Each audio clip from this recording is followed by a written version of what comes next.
नमस्कार, मी डॉक्टर सुमेधा भोसले. मुद्द्याची गोष्ट या आमच्या चॅनलमध्ये तुमचं खूप खूप स्वागत. आमची पहिली मालिका आहे मी आणि माझं आनंदी जीवन. आनंदी जीवन म्हणजे आनंदी शरीर आणि आनंदी मन असं म्हटलं जातं. आनंदी मन नेहमी आनंदी शरीरामध्येच वास्तव्य करतं. तर हे असं मौल्यवान शरीर सतत आनंदी राहण्यासाठी नक्की काय करायला हवं याविषयीचं प्रबोधन हे या चॅनलचं प्रयोजन. आपल्या शरीराअंतर्गत प्रत्येक संस्थेचं कार्य सुरळीत चालायला हवं. आरोग्याची कोणतीही तक्रार नको आणि यदाकदाचित शरीर जर कुरकुर करायला लागलंच तर नक्की काय उपचार घ्यावेत याचं मार्गदर्शन घेण्यासाठी आपण पुण्यातील तज्ज्ञ प्रतिथयश नामवंत अशा डॉक्टर्सना इथे बोलावतो. महाराष्ट्रातील प्रेक्षक वर्ग अतिशय सुजाण आहे. नवीन नवीन गोष्टी शिकायला त्यांना आवडतात आणि त्या आचरणातही ते आणतात आणि त्यामुळे त्या क्षेत्रातील आधुनिक तंत्रज्ञान, नवीन उपचार पद्धती, नवीन शोध याविषयीची माहिती हे तज्ज्ञ डॉक्टर्ससुद्धा अगदी तत्परतेने देतात, किंबहुना त्यांना ते आवडतं देखील. खरं तर ही माहिती इतकी उपयुक्त आणि महत्त्वाची आहे, ती सर्व दूर पोहोचायला हवी आणि हे तुमच्या हातात आहे. त्यासाठी तुम्ही हा व्हिडिओ जास्तीत जास्त शेअर करा, तुमच्या मित्रांपर्यंत, नातेवाईकांपर्यंत तो पोहोचू दे. सबस्क्राईब केलात की तुमच्यापर्यंत पुढचा व्हिडिओ लगेच पोहोचेल. त्यामुळे लाईक करा, सबस्क्राईब करा आणि शेअर करा. आजचा आपला विषय आहे हेल्थ ऑफ द हार्ट, हृदयाचं आरोग्य. आणि त्यासाठी आपण बोलावलेलं आहे डॉक्टर, बरोबर आहे, तुम्ही बरोबर ओळखलेलं आहे, डॉक्टर जगदीश हिरेमठ. काही नावं अशी असतात त्यांना वेगळ्या ओळखीची काही गरजच नसते. म्हणजे असं होतं की कधीतरी आपल्या एखाद्या मित्राला किंवा नातेवाईकाला अचानक हार्ट अटॅक येतो आणि आपली पहिली रिॲक्शन असते, बापरे हार्ट अटॅक, कोणते डॉक्टर आहेत? आणि मग तिथूनच एक कोणीतरी मॅच्युअर नातेवाईक सांगतो, दिलासा देणाऱ्या आवाजात सांगतो, डॉक्टर जगदीश हिरेमठ आहेत. आणि मग आपण सुद्धा म्हणतो मग काही काळजी नाही. तर असं हे doctor cardiac disease prevention, treatment, surgeries या क्षेत्रातील डॉन म्हणूया किंवा आयकॉनिक फिगर असं म्हणूया. या क्षेत्रातलं त्यांनी तर सर्वोच्च शिक्षण घेतलंच आहे, पण ते आता पुढच्या पिढीला ते शिक्षण देतात. मी त्यांना माझ्या भाषेत त्यांना मी अशी संबोधू इच्छिते की ते या क्षेत्रातलं ज्ञानपीठ आहेत. आणि पुणेकरांची अशी भावना आहे की हे पुण्याचे भूषण आहेत आणि यात काही अतिशयोक्ती नाही आहे. आता त्यांची अगदी डिटेल इन्फॉर्मेशन दिली ना तर आपल्याला वेळ पुरणार नाही, पण काही स्ट्रायकिंग फीचर सांगायचे झाले तर आजपर्यंत त्यांनी हृदयग्रस्त कोणीतरी असलेली अशी जी कुटुंब आहेत अशा 4 लाख कुटुंबांना दिलासा दिलेला आहे. 50,000 अँजिओग्राफीज केल्यात, 8,000 अँजिओप्लास्टीज केलेल्या आहेत, 2 लाख इकोकार्डिओग्राफीज केलेल्या आहेत.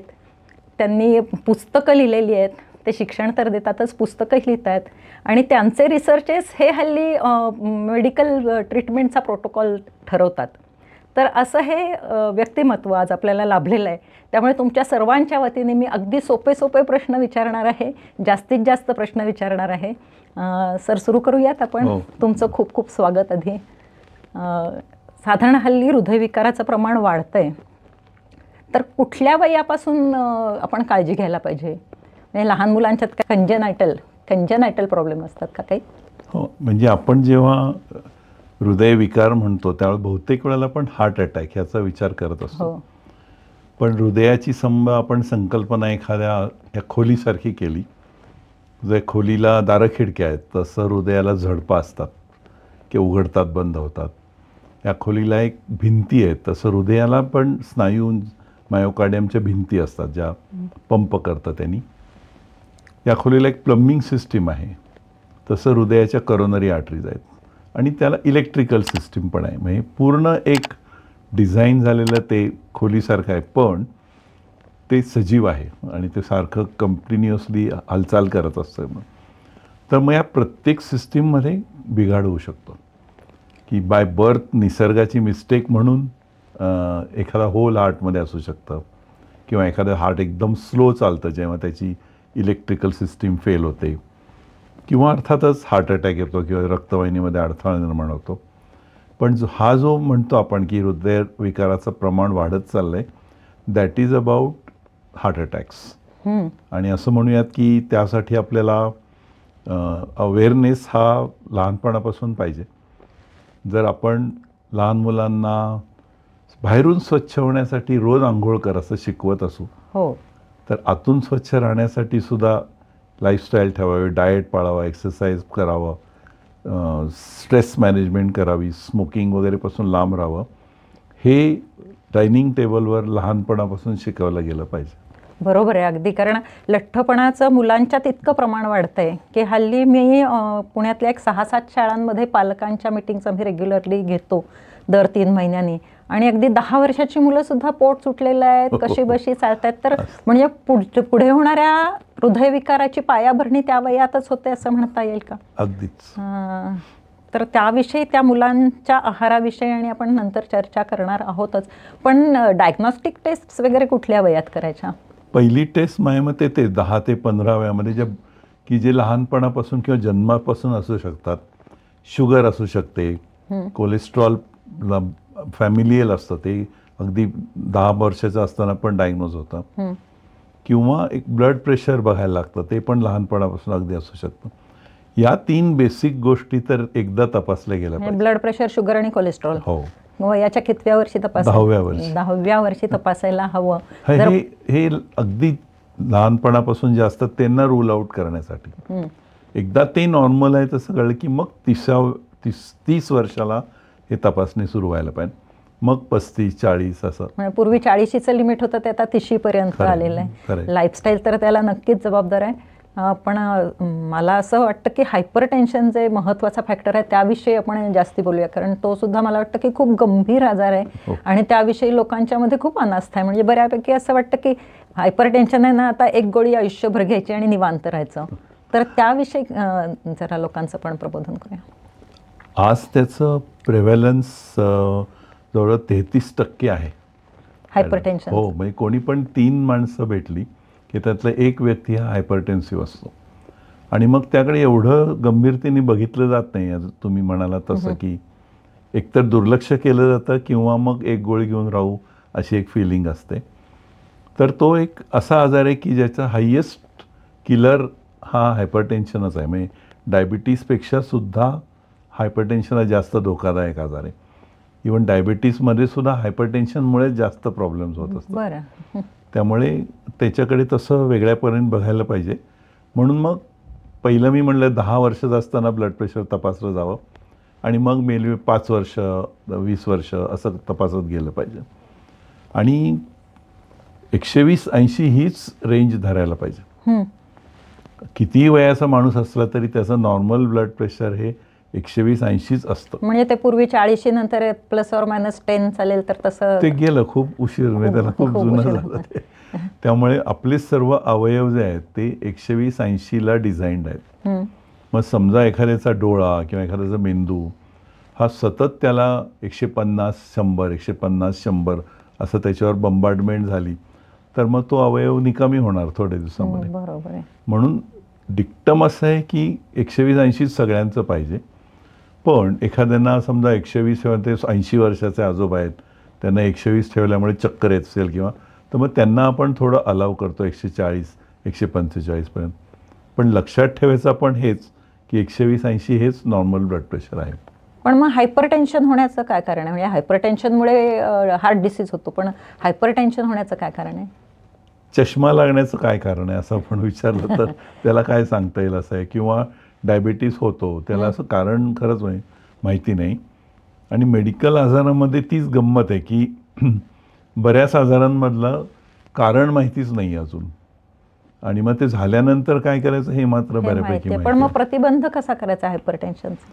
हां, म्हणजे ज्या गोष्टी आहेत की बाबा जास्त वजन असणं, जास्त मिठाचं जास्त खाणं असेल, मीठ खाणं असेल, मिठाबद्दल हो, आणि या 2-3 गोष्टी त्याच्यामुळे प्रिव्हेन्शन करता. आणि ऑफकोर्स क्रॉनिक स्ट्रेस त्याच्यामुळे पण हायपरटेन्शन होतं.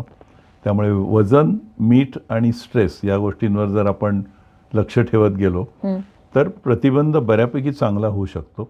आणि ज्यांना हाय ब्लड प्रेशर ऑलरेडी झालेलं आहे त्यांना या 3 गोष्टी सांभाळून जर ते BP नॉर्मल होत नसेल तर मग गोळी घ्यायला लागते पुढे. मग ते मिठाच्या ऐवजी सैंधव मीठ वापरावं वगैरे असं काही असतं, त्याने काही होत नाही. म्हणजे मिठाचं प्रमाण कमीच ठेवायचं सगळ्यांनीच. म्हणजे जेवणातलं वरून घ्यायचं नाही का, कुकिंगमध्येच थोडं कमी करायचं, की त्या हल्ली जास्ती सॉल्ट आणि जास्ती शुगर घालून ज्या पद्धतीने फूड बनवलं जातं ते अवॉइड करायचं?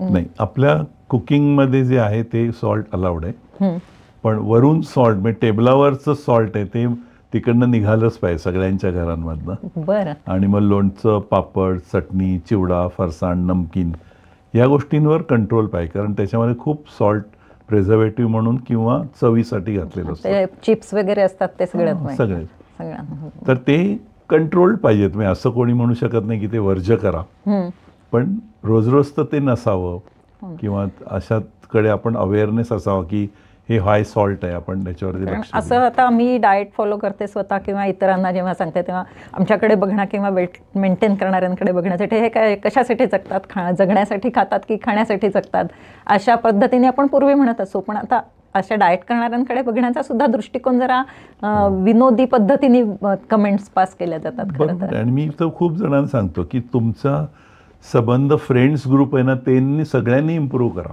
हो ना. मग एखादाच माणूस पाळायला लागला आणि तर बाकीचे लोक म्हणतात अरे काय वेडायस का अमुक तो, म्हणून त्याला बाद ठरवतात. तसं न करता सगळ्यांनी असं म्हणायला पाहिजे की बाबा आपली शारीरिक स्वास्थ्य हे टॉप रेंजला ठेवू आपण, टॉप ऑफ द प्रायोरिटीज शारीरिक स्वास्थ्य. त्यासाठी काय जे करायचं ते सगळं करूयात आपण एकत्र मिळून, म्हणजे एकमेकांना सहाय्य करून. मग त्यामध्ये हे येतंच control of salt, control of sugar, वजन कंट्रोल न ठेवणं वगैरे. म्हणजे डाएट करणाऱ्यांची चेष्टा करायची नाहीये, डाएट न करणारे हे चेष्टा करण्यासाठी पात्र आहेत किंवा अनारोग्यासाठी they are prone to heart disease आणि हायपरटेन्शन. आपण दिवसातून 3दा खातो असं धरलं तर म्हणजे एका महिन्यातून 100 वेळा खातो. तर 100रातल्या 80 वेळा तुम्ही शरीरासाठी खा, चांगल्या स्वास्थ्यासाठी खा, आणि मग कदाचित 20 टाइम्स तुमचा इंडल्ज टाईम, चीट टाईम असू शकतो. तुम्हाला जर काही आजार आहे तर मग तुम्ही 90:10 रेशो ठेवू शकता. पण असं ठेवलं तर तुम्हाला दोन्ही गोष्टी मिळतात. तुम्हाला आनंदही मिळतो, जो तुम्ही एक्सपेक्टेड आनंद मिळतो, आणि तुमचं स्वास्थ्यही बरकरार राहतं. आणि खरं तर हे चुकीचे पदार्थ खाण्याची टेंडन्सी ही हल्लीच या 20-25 वर्षात वाढली आहे. आम्ही लहान असताना अशा प्रकारचे पदार्थ फक्त सणावारांनाच केले जायचे. पण असं हल्ली आम्ही लहान असताना हे वाक्यच बाद झालंय सध्या, ते आवडतच नाही कोणाला. आणि आपल्यालाही असं वाटतं की आता आपण खूप मोठे झालेलो आहोत. हायपरटेन्शनच्या प्रिव्हेन्शनसाठी हा जो आहार आहे, पण मी असं कुठे वाचनात आलं होतं की डायबेटीस, हायपरटेन्शन, ओबेसिटी, हायपरथायरॉइडिझम हे सगळे जे डिसीजेस आहेत ते म्हणजे इन्फ्लमेटरी डिसऑर्डर्स आहेत, काहीतरी एंडोथेलियमच्या इन्फ्लमेशनमुळे होणारे वगैरे. तर ते इन्फ्लमेशन कशामुळे होतं? हा, म्हणजे सपोज आपण एक रक्तवाहिनी पाहिली, आर्टरी, तर त्याचे 3 लेयर्स असतात, बाहेरचा लेअर, मधला लेअर आणि आतला लेअर. तर आतला लेअरला तुम्ही म्हणाला तसं एंडोथेलियम म्हणतो आपण. तर या एंडोथेलियमपासून सगळी गडबड सुरू होते, की त्याच्यावर इन्फ्लमेशन म्हणजे काय, की आपण एखाद्याला मारलं, आपण लागलं तर तो भाग लाल होतो, सुजतो, त्याला आपण इन्फ्लमेशन म्हणतो. दाह मराठीत हां, कदाचित मस्त चांगला शब्द आहे. तर ते इन्फ्लमेशन त्या रक्तवाहिनीच्या आतल्या लायनिंगमध्ये सुरू झालं तर मग तिथे कोलेस्ट्रॉल बसायला लागतं, ब्लॉकेजेस सुरू होतात. इवन डायबिटीसचा बेससुद्धा इन्फ्लमेशन मानला जातो. बऱ्याच क्रॉनिक आजारांचा बेस पण इन्फ्लमेशन मानला जातो. आणि वन ऑफ द मोस्ट काय म्हणतात त्याला, ज्यांनी मॅक्सिमम इन्फ्लमेशन होऊ शकतं तो पदार्थ आहे म्हणजे साखर. अच्छा, मीठ आणि साखर ह्या दोन्ही गोष्टींचं आता आपण पाहिलं की वर्ज्य करायला हव्यात. वर्ष नव्हे, कंट्रोल करायला पाहिजे. आणि मीठ कंट्रोल करायला पाहिजे आणि साखर वर्ज्य करायला पाहिजे असं म्हणायला हरकत नाही का? साखर चालेल थोडी? अगदीच चालेल. म्हणजे माझं म्हणणं की नाही, निसर्गाने ती बनवली आहे, म्हणजे ते काही विष नाही आहे. पण आपण जर बघितलं तर ऑन एन ॲव्हरेज साखरेचं प्रमाण कमी असावं, मिठाचं प्रमाण कमी असावं, एवढंच आपण. वर्ज्य हा शब्द आला की मग त्याला विरोध फार होतो. पण मग लठ्ठ असेल तर साखर घेऊन जे जरुरी प्रमाणे तुमच्या प्रमाणात घ्यायला हवं. साखरेचं प्रमाण कमी करायला हवं, मिठाचं प्रमाण बेतात असायला हवं, कारण अगदीच बेचव आणि अळणी असे पदार्थ आपण खाऊ शकत नाही. अजून हृदयविकाराच्या दृष्टीने रिस्क फॅक्टर्स कोणते? आपण असं म्हणू की हाय ब्लड प्रेशर, डायबिटीज, रक्तामध्ये कोलेस्ट्रॉलचं प्रमाण जास्त असतं, म्हणजे high cholesterol levels. Tobacco in any form, मग तो तंबाखू खाणं असो किंवा तपकीर असो किंवा स्मोकिंग असो किंवा सर्व प्रकारे तंबाखूचं सेवन यांनी होतं आजार. आणि मग मानसिक ताणतणाव, ओबेसिटी सेंट्रल म्हणजे त्यांचं पोट वाढलेलं आहे अशा लोकांमध्ये याचं प्रमाण जास्त. ॲपल शेप म्हणतो ते. मला आठवते तुम्ही माझ्या पुस्तकामध्ये एक छान चॅप्टर लिहिलेला होता आणि मला इतका लोकांनी त्यानंतर धन्यवाद दिले की खूप छान आहे. आणि डॉक्टरांनी माझ्या पुस्तकाला फॉरवर्ड करताना असं तुम्ही म्हटलं होतं की हे पुस्तक टेक्स्टबुक म्हणून वापरलं जाईल. आणि मला अगदी सांगायला आनंद होतो की हे चंद्रशेखर अगाशी कॉलेजमध्ये आणि जालना फिजिकल ट्रेनिंग कॉलेजमध्ये ते टेक्स्टबुक म्हणून आहे. त्यामुळे तुम्ही हे केलं.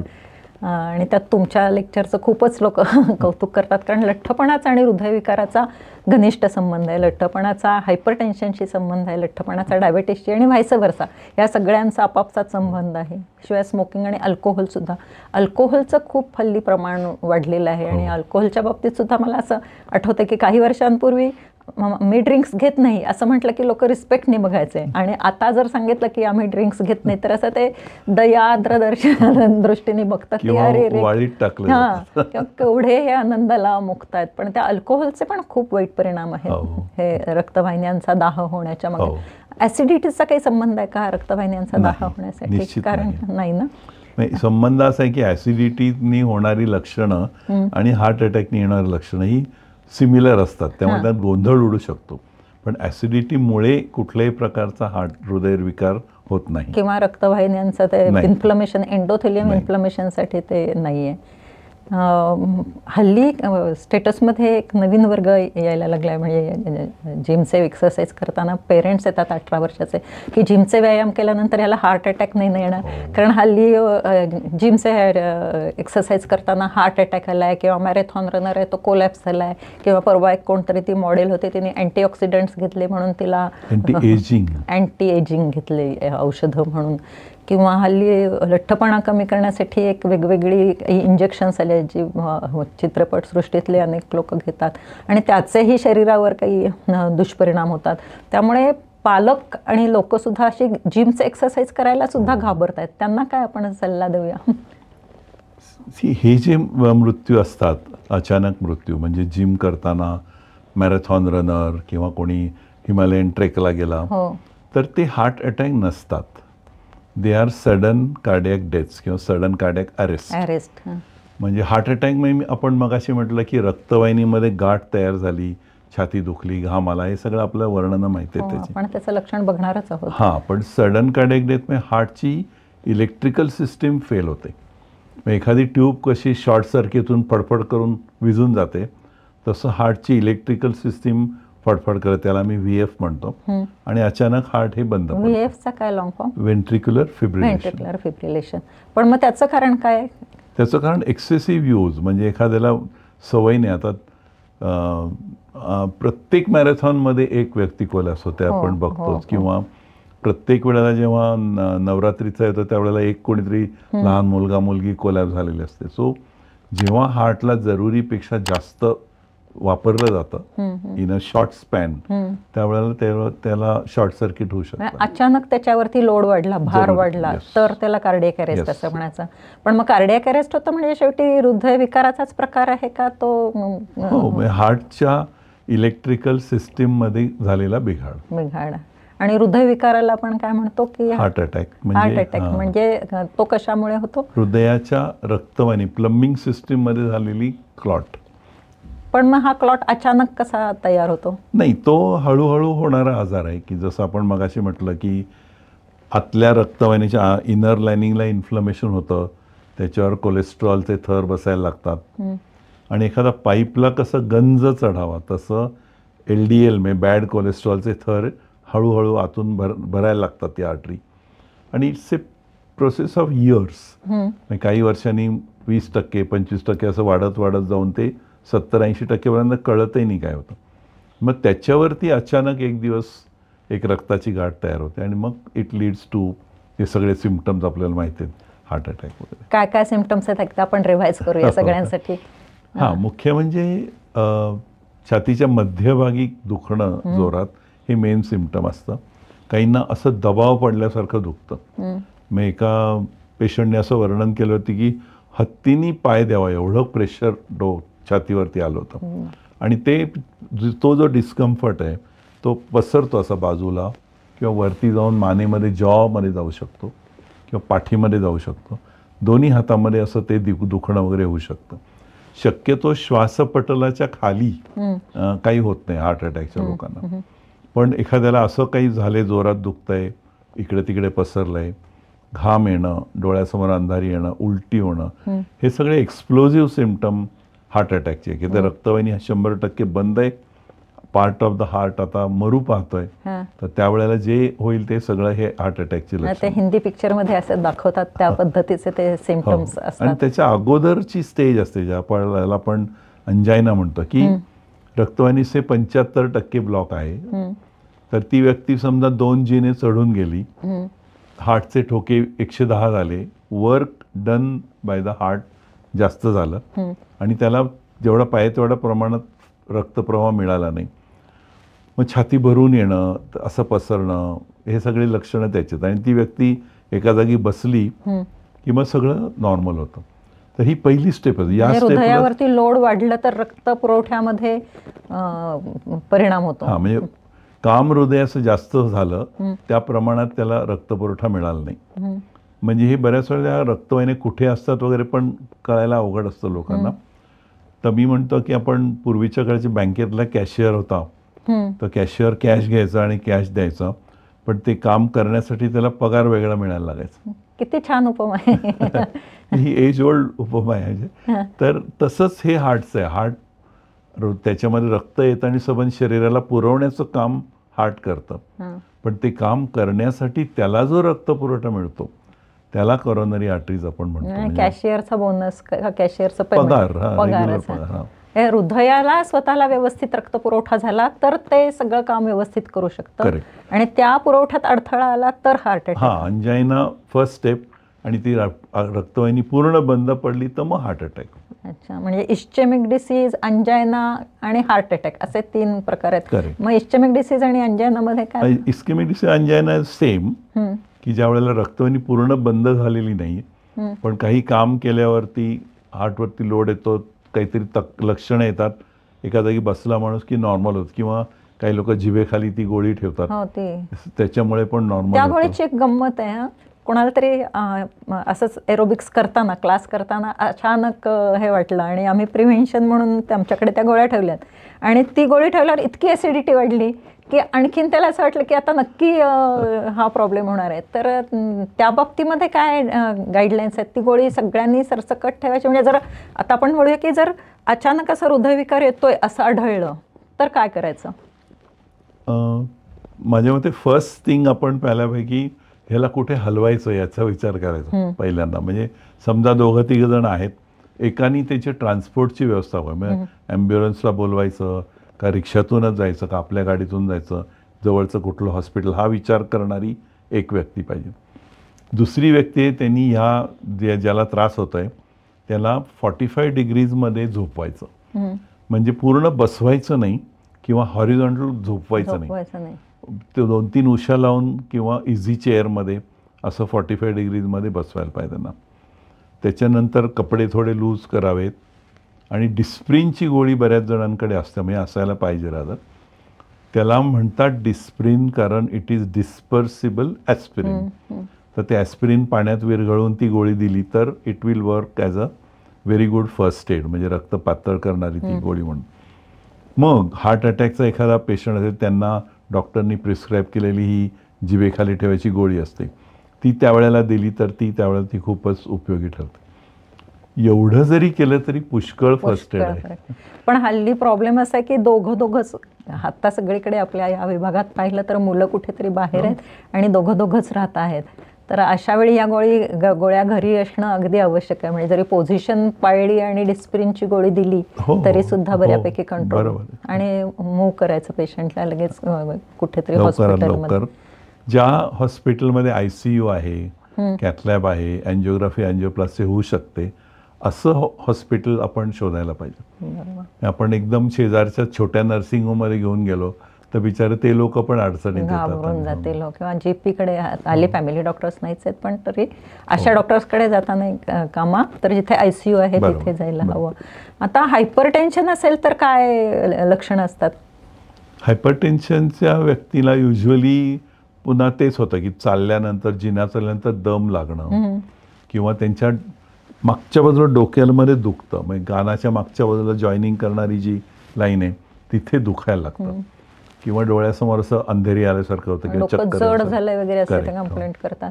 पण मग ओळखायचं कसं की हायपरटेन्शनचं आहे आणि हृदयविकाराचं आहे? कारण बऱ्याच वेळा असं म्हणतो ना आपण की हायपरटेन्शन असेल तर आपण थोडंसं चाललं किंवा चेहऱ्यावर गार पाणी मारून घेतलं तर थोडं ते कमी होऊ शकतं प्रेशर मोजल्यावरती, आणि जर नेमका हार्ट अटॅक असला आणि चालायला गेलो तर पंचायत व्हायची, तर तसं कशावरून कळू शकतं? नाही, ह्या कंप्लेंट्स पूर्ण वेगळ्या असतात आणि असं ते सहज डिफरन्शिएट होऊ शकतं.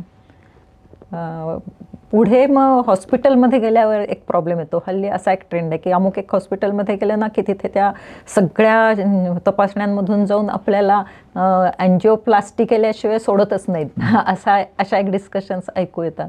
आणि त्यावेळी अशा वेळी बऱ्याच वेळा आपल्याला वाटतं की आपण कुठल्या तरी आपल्या जवळच्या डॉक्टरांचा सल्ला घ्यायला हवा, किंवा म्हणजे त्यावेळी पेशंट्सच्या नातेवाईकांच्या मनात खूप द्विधा मनस्थिती असते. एखाद्याला पायाला फ्रॅक्चर झालं तर प्लास्टर घालायला लागतं, हे आपल्याला माहिती आहे की नाही? आपण असं नाही म्हणत ना की काय आता पायाला फ्रॅक्चर, ॲक्सिडेंट झाला, आम्ही गेलो ऑर्थोपेडिस्ट, ते प्लास्टर घालूनच सोडणार तुम्हाला. ते असं नसतं, त्या रोगाप्रमाणे ते आहे.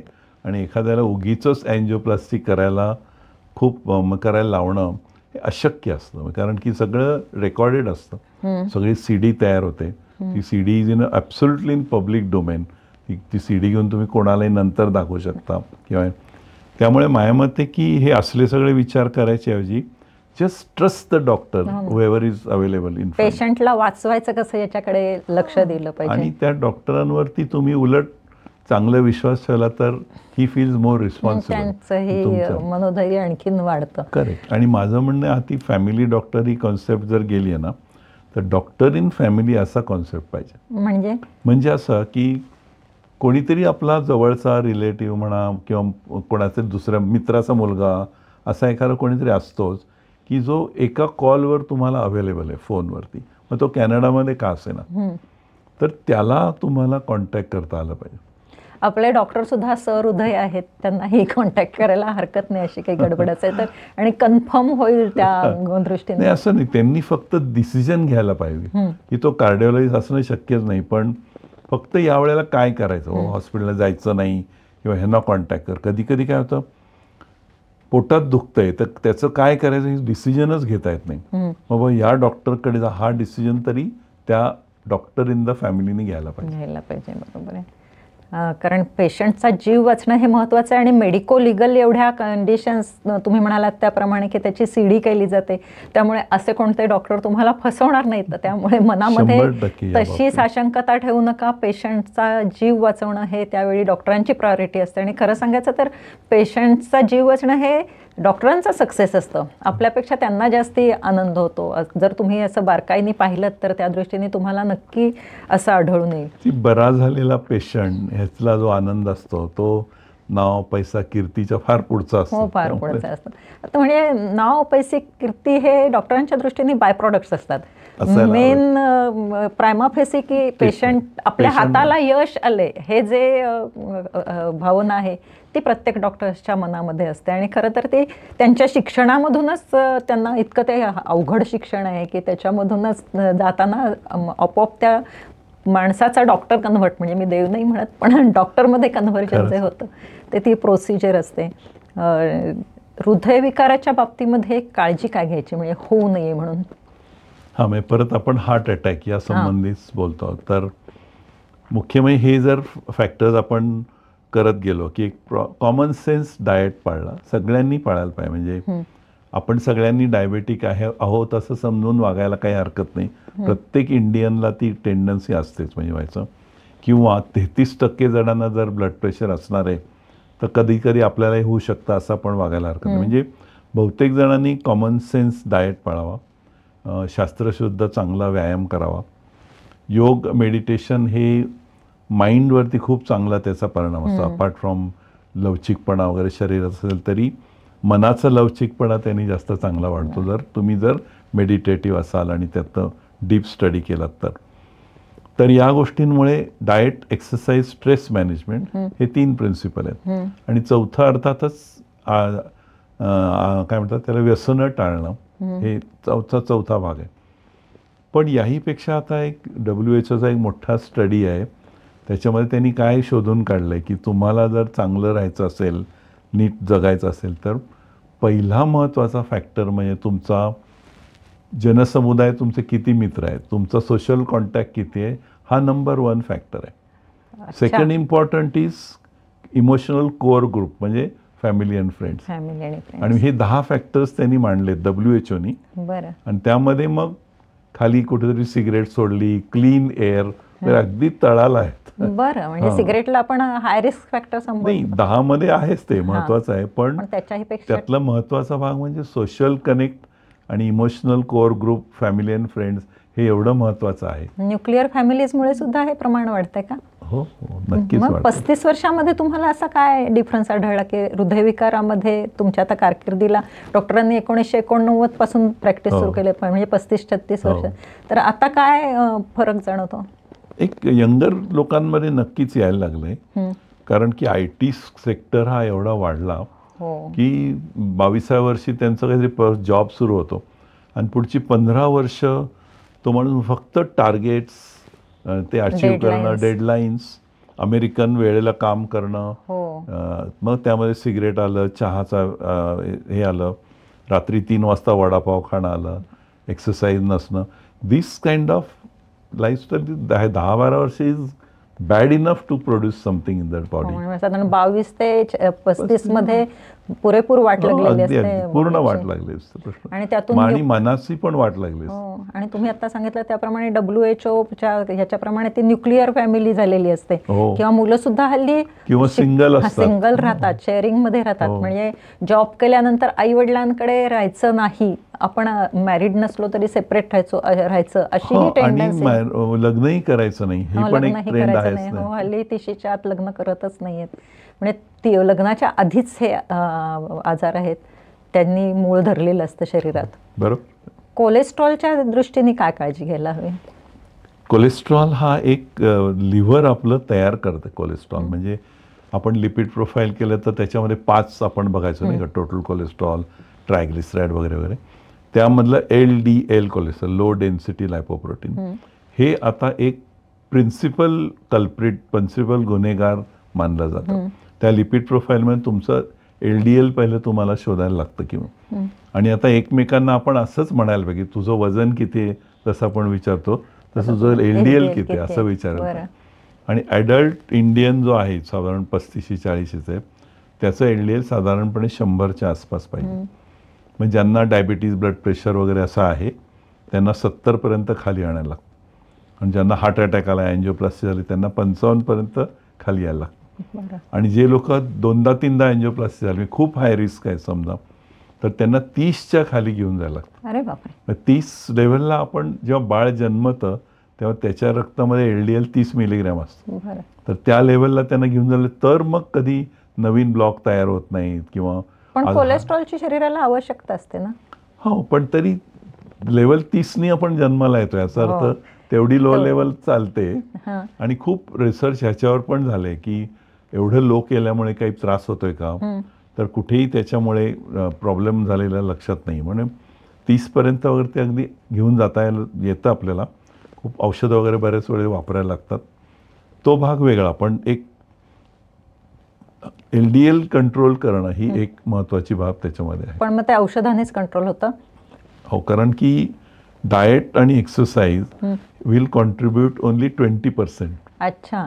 रिमेनिंग 80% ही लिव्हर तयार करत असतो. मग त्या तयार करणाऱ्या लिव्हरला थोपवायला तुम्हाला औषधच वापरायला. आणि मग अशी तुम्ही म्हणालात की जन्मजात म्हणजे जेनेटिकलीच थोडंसं असतं. सुदैवाने जसं ज्युवेनाइल डायबेटिक्स असतात की नाही, त्यांचं इन्सुलिन असतं जन्मापासून डायबेटिक, तसं हे लोक पण त्यांची संख्या खूप कमी असते. त्यामुळे ह्या ब्रॉड बेस्ड डिस्कशनमध्ये हे लोक आले नाहीत तरी चालतील. बरं. आपण लाईफस्टाईलमुळे खराब झालेलं कोलेस्ट्रॉल एवढ्यावरती लक्ष दिले तर पुष्कळ. पण बऱ्याच वेळा असं असतं की माझी टेंडन्सीच आहे कोलेस्ट्रॉल जास्ती असण्याची, मी ॲक्टिव्ह आहे, माझं वजन प्रमाणात आहे, मी रेग्युलर एक्सरसाइज करते किंवा मी डाएटवरतीही नियंत्रण करतोय, तरी माझी टेंडन्सी 140 किंवा 150 पेक्षाही जास्ती असणं, तर म्हणून रिलॅक्स राहता येत नाही. नाही राहता. टेंडन्सी म्हणजे काय, तुमच्या जेनेटिकली तुमच्यामध्ये ते आहे, तुमच्या फॅमिलीमध्येच ते रन होत आहे. Manufacture defect. हां, म्हणजे जसं डायबिटीस म्हणजे शुगर, रक्तामधली शुगर कंट्रोल करण्याची यंत्रणा बरोबर काम करत नाही म्हणून डायबिटीस, तसं या लोकांमध्ये कोलेस्ट्रॉल कंट्रोल करायची यंत्रणा बरोबर काम करत नाही म्हणून हायपरलिपिडेमिया, आणि याच्यातनं मग त्यांना हार्ट अटॅक वगैरे. पण मग हे कोलेस्ट्रॉल औषधांनीच 80%? हां, ज्यांना जरुरी आहे, म्हणजे सपोज एखादा 110 वरती आहे बिचारा, तर त्याला उगीच औषधं देत बसायचं नाही. पण एखादी रिस्क जास्त आहे आणि कोलेस्ट्रॉल आपल्याला ती ठरवलेल्या पातळीच्या वर आहे, तर ती मग औषधांनीच कमी करून घ्यायचं. मग ती औषधांनी पण त्याचे साईड इफेक्ट्स असतात ना, गुडघे दुखतात, पोटऱ्यांमध्ये काफ मसलमध्ये काही वेदना होतात, अशा लोकांच्या कंप्लेंट्स असतात. किंवा पण जिथे परिणाम आहे तिथेच दुष्परिणाम आहेत, नाही का. म्हणजे समजा ही सगळी औषधं 20-20 हजार लोकांवरती 10-10 वर्ष फॉलोअप करून अशा एकदम हाय लेवल रिसर्चमधनं बाहेर आली असतात. पब्लिक डोमेनमध्ये यायच्या आधी या प्रकारची औषधं असतात ना, त्यांच्यावर भयंकर मोठा रिसर्च असतो, आणि जोपर्यंत ते मेडिसिन 90% लोकांना सेफ आहे तोपर्यंत ते बाजारातच येऊ शकत नाही. त्यामुळे ओके, 100 10 जणांना काहीतरी इफेक्ट होऊ शकेल, पण त्या 10 जणांसाठी 100 ते घ्यायचं नाही आणि 90 हार्ट अटॅक येणार, हे बरोबर नाही. बरोबर आहे. आणि हार्ट अटॅक महत्वाचा की पायातले गोळे महत्वाचे? हां, म्हणजे एखादा खूप त्रास व्हायला लागला तर त्याला काय करायचं डॉक्टरांना माहिती असतं, हाऊ टू सर्कमवेंट दॅट, कुठली ऑल्टरनेटिव्ह औषधं आहेत, कुठली ऑल्टरनेटिव्ह इंजेक्शन्स आहेत. पण तो पुन्हा तोच भाग, आपण 90% लोकांबद्दल बोलायला हवं, आणि त्यामध्ये ही स्टॅटिनची गोळी घेऊन कोलेस्ट्रॉल कंट्रोल करायला हवं. पण मग त्याच्यावरती आणखीन वेदनारहित उपचार काही आहेत का? की काही दुसऱ्या गोळ्या आहेत की ज्या वापरतो आम्ही जेव्हा असं होतं त्यावेळेला. सॅम असं म्हणतो त्याला, स्टॅटिन असोसिएटेड मसल सिम्पटम्स, म्हणजे मसल दुखतात, पोटरीचे गोळे दुखतात, तर ते सॅम जर झालं एखाद्याला तर मग ऑल्टरनेटिव्ह मेडिसिन आहेत, मेडिसिन देता येतात.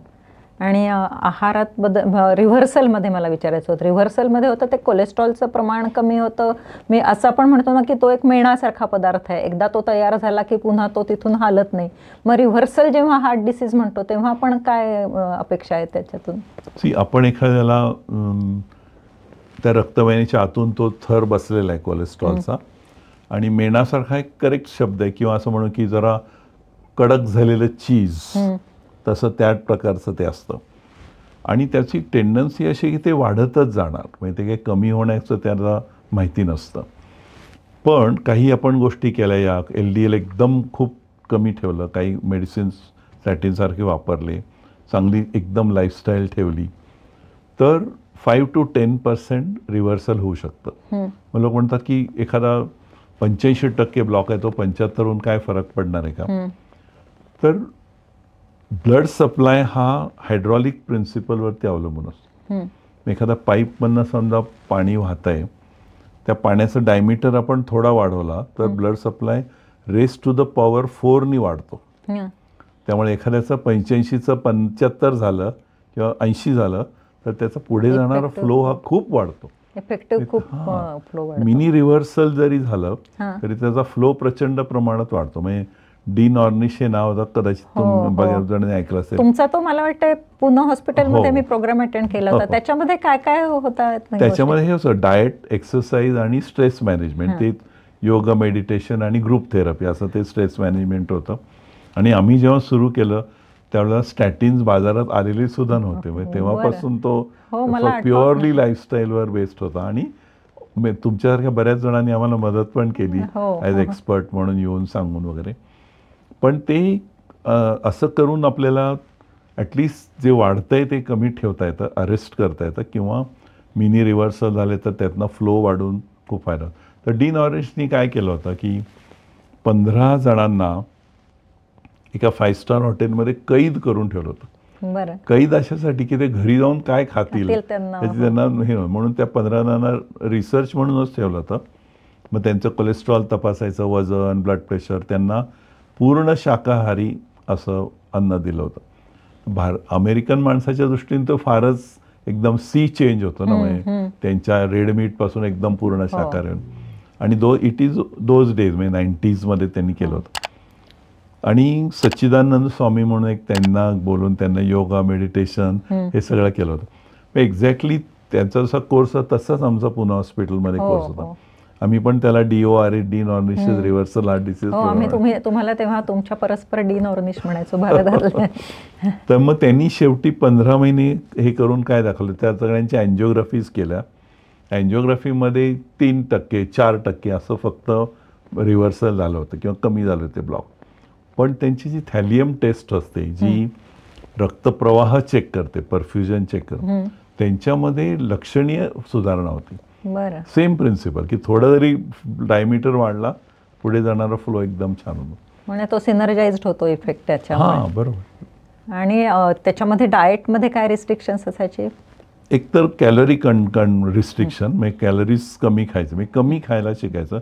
मी तर बऱ्याच जणांना मित्रांना वगैरे सांगतो की काय खातोपेक्षा किती खातोवर आता लक्ष द्यायला लागतं सगळ्यांनीच. आणि बऱ्याच जणांना सांगतो की तुम्ही राईस प्लेट सारखं खायचं, एकदा प्लेट वाढवून घ्यायची आणि सेकंड हेल्पिंग कसलंच नाही, संपवायचं आणि उठायचं, गिळा आणि उठा.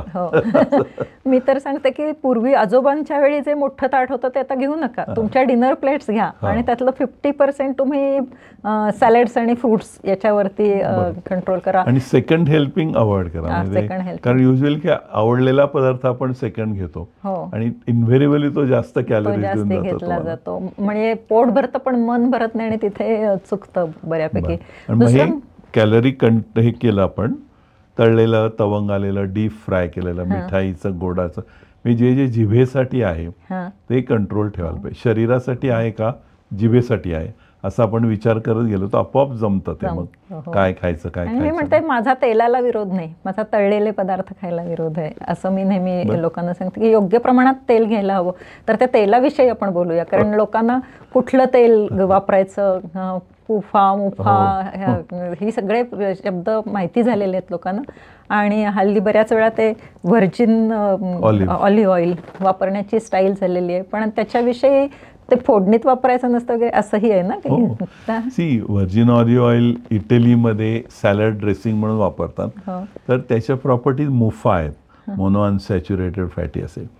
पण ते एकदा आपल्यासारख्या फोडणीमध्ये रटरट शिजलं की ते जात असं व्हर्जिन राहत नाही, ते म्हणजे असं कम्प्लीट त्याचा गोंधळ होतो सगळा. तर आपल्याकडचं मुफा ऑइल ही शेंगदाणा तेल, ऍक्च्युली गोडं तेल आहे, त्यामुळे त्याचा एक गरीब भाऊ म्हणू फार तर. पण आपण सगळ्यांनी तेच इझिली ऍक्सेसिबल आहे, म्हणजे शेंगदाणा तेल वापरा हा अगदी आपण निरोप देऊया लोकांना. अगदीच खरंच आहे. आणि तो मेन ऑइल ठेवलं ते, तर दुसरं एक ऑइल, मग ते मोहरीचं तेल असं, तिळाचं तेल असेल किंवा सॅफ्लॉवर आपण म्हणतो, ऑइल सीड्स पासून निघालेली. हल्ली ते राईस ब्राउन ऑइल वगैरे ते पण चांगलं सेकंड तेल म्हणून आपण वापरू शकतो. तर फर्स्ट ऑइल शेंगदाणा तेल ते 4 प्रमाणात असेल तर सेकंड ऑइल हे तुम्ही 1 प्रमाणात वापरायचं. असं 4-1 प्रमाणात फर्स्ट अँड सेकंड ऑइल वापरलं तर तुम्ही प्रॅक्टिकली आयडियल तेलाचे मिश्रण करता. आणि ऑफकोर्स साजूक तुपाबद्दल जरी काही पण असल्या मनात कल्पना लोकांच्या, सी न्यूट्रिशनिस्ट अब्रॉडना साजूक तूप म्हणजे काय माहितीच नाही, मग त्यांच्याकडनं कसं काही आपल्याला गाईडलाईन्स येतील. तर साजूक तूप is very close to fish oil. त्यामुळे ओमेगा 3 त्याच्यामुळे अक्रोडाचं तेल, बदामाचं तेल जसं म्हणतो तसंच साजूक तूप आहे. आणि त्यामुळे त्याचं 1 चमचा तूप वगैरे जर आपण तर you will make a very good combination of omega 3 and 6. म्हणजे साधारण एक 1200 कॅलरीजचं डाएट आपण ह्या लोकांना सुचवलं तर त्यातल्या किती कॅलरीज 30% ऑइलमधून, आणि ते सुद्धा शेंगदाणा तेल, एखादा चमचा साजूक तूप आणि राईस ब्रान सारखं सेकंड ऑइल असं जर कॉम्बिनेशन घेतलं तर. आणि तळलेले पदार्थ नको, फोडणीसाठी वापरायला हरकत नाही, अगदी शिजवून वगैरे खाल्लं पाहिजे असं नाही. मी नेहमी सांगते की डाएट शुड बी इंटरेस्टिंग, असं इंटरेस्टिंग करून पाहिजेच. आणि शेवटी आपण खाण्यासाठीच जन्माला आलेलो असतो. एक्सरसाइज विषयी काय रुटीन असावं? एक्सरसाइजमध्ये 150 मिनिटं पर वीक एवढा एक्सरसाइज सगळ्यांना साधारण ॲव्हरेज करायला पाहिजे सगळ्यांना. तेवढं असं म्हणून की मिनिमम तेवढं करावं. ज्यांना सवय आहे किंवा त्यांनी जास्त करायला हरकत नाही. त्यामध्ये एरोबिक पद्धतीचा हे म्हणजे चालणं, पळणं, सायकलिंग, डान्सिंग, हे सगळे स्विमिंग, हे सगळे एरोबिक व्यायाम प्रकार आहेत. ते हार्ट आणि रक्ताभिसरणासाठी डेफिनेटली उपयोगी आहेत. पण जर तुम्ही तुमचे मसल्स सांभाळले नाहीत तर मग तुमचं ओव्हरऑल हेल्थ ही चांगली राहत नाही. मी असं म्हणू की आयुष्य मर्यादा आता जवळजवळ 10 किंवा 12नी वाढली. गेले 300 वर्षात ती फक्त 12-15नी वाढलेली आहे. आणि 12-15नी काय वाढले, शेवटची 15 वर्ष वाढलेले. त्यामुळे त्यांचा प्रॉब्लेमच जास्त होऊ शकतो. त्यामुळे ती जर चांगली वर्ष आपली जायची असेल तर तुम्हाला मसल्स चांगले ठेवायला पाहिजे.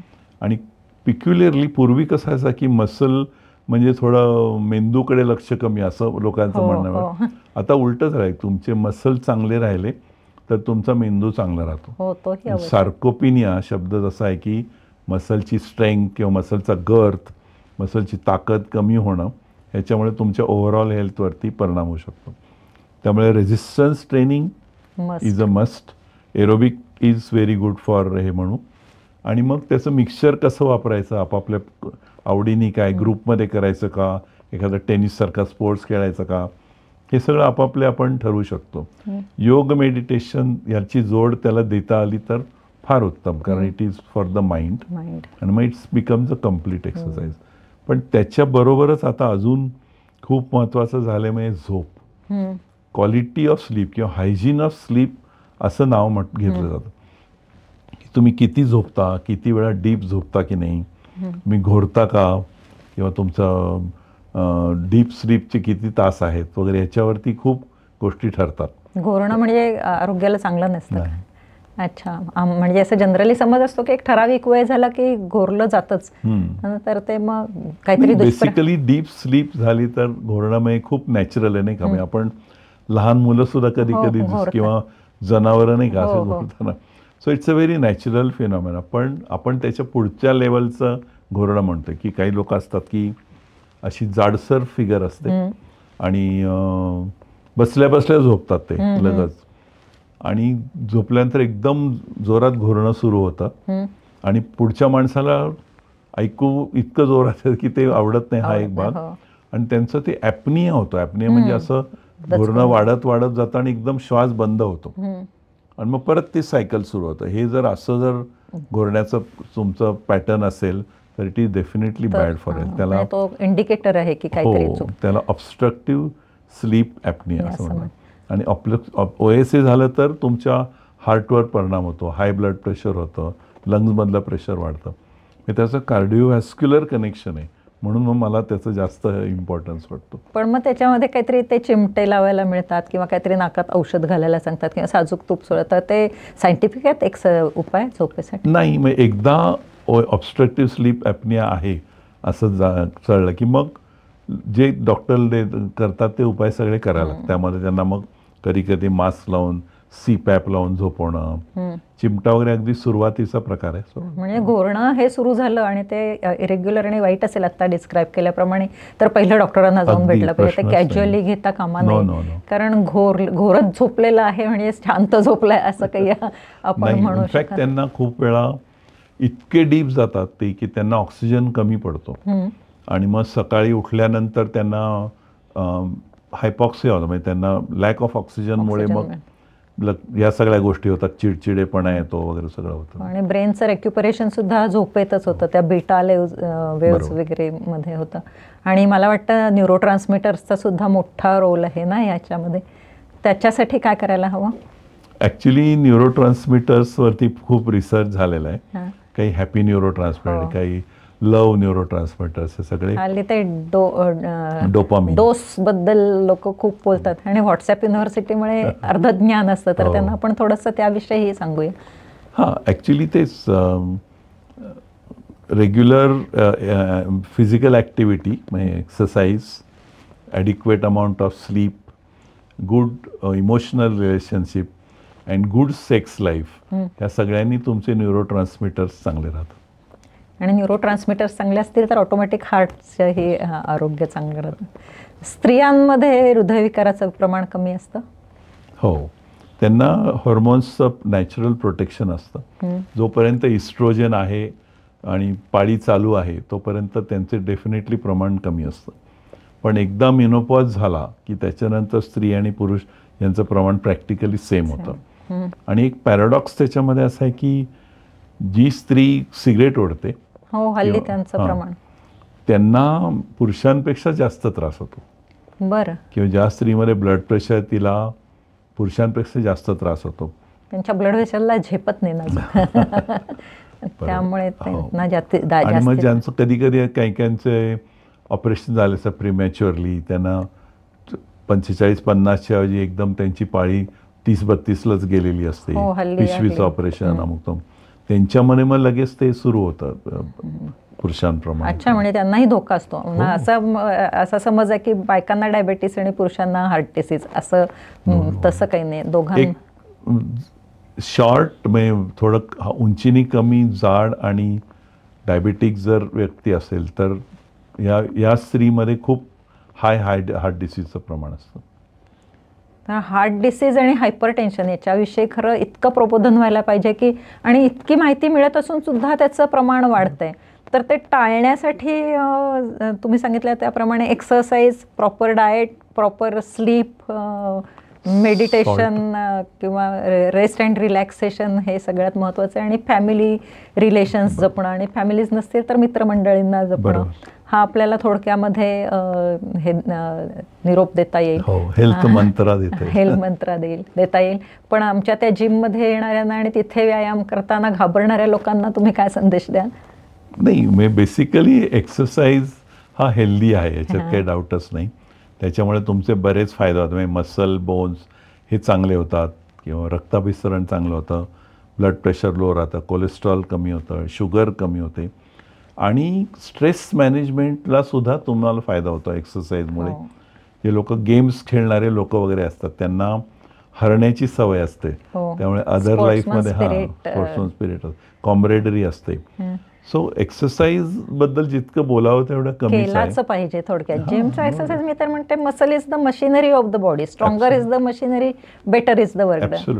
आणि एरोबिक्सच्या एक्सरसाइजचे तर अगदी आपल्या हार्ट सर्जन किंवा हार्ट स्पेशालिस्ट नेहमीच रेकमेंड करतात.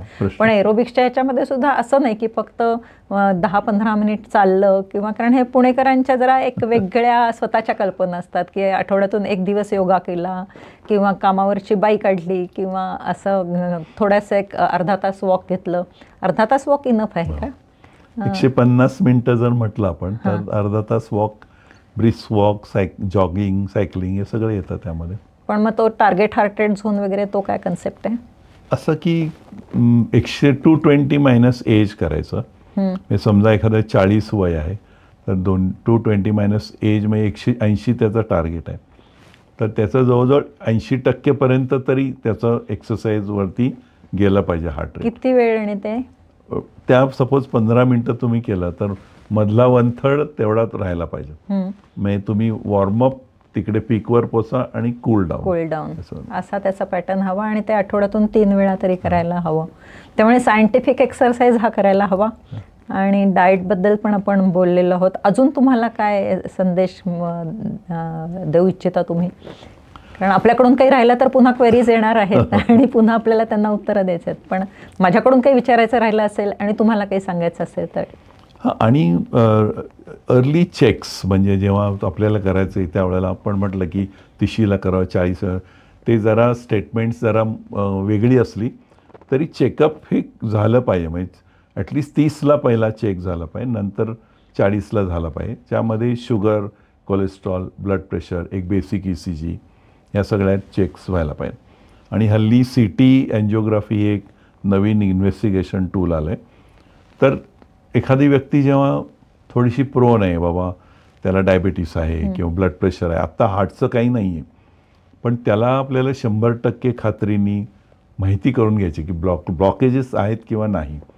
तर मग एकदम एन्जिओग्राफी करणं शक्य नसतं, तरी नॉन इन्व्हेजिव्हली CT एंजिओग्राफी केली तर त्यामध्ये परफेक्ट तुम्हाला माहिती मिळते. केवढं लेटेस्ट टेक्नॉलॉजी, एकदमच लेटेस्ट. 2 मिनिटात होते आणि टेस्ट. बरं. आणि तुमचे ते ब्लॉक्स बाहेरून कळतात आहे.